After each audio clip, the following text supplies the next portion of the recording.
cabdi khayr dirir gudoomiyaha gobolka Sool ay weheliyaan taliyaha qaybta booliiska gobolka Sool gaashaanle dhexe Khaliif Maxamuud Cali iyo taliyayaasha kala duwan ee ciidamada militariga Somaliland ayaa kulan kula qaatay xarunta maamulka gobolka Sool hay'adda baaritaanka walxaha qarxa ee Hala Trust xilli isbuucyadii ugu dambeeyay minooyinka hadhaadiga ee dhulka ku sii hadhay kula qarxeen dad shacab deegaano hoos yimaada gobolka Sool waxaana kulankan lagu lafaguray sidii deegaanada gobolka Sool looga sifayn lahaa walxaha qarxa ee ku sii hadhay dhulka ay deeganaan jireen ciidankii dawladda dhexe ee Soomaaliya kuwaas oo waxyeelo kala duwan u geysta dadka xoolo dhaqatada ah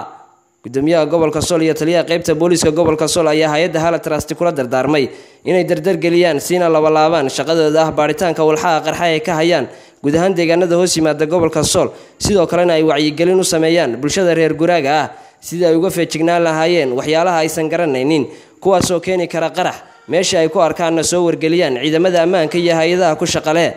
سمير سعيد بلا بلشة تي في لا سعنت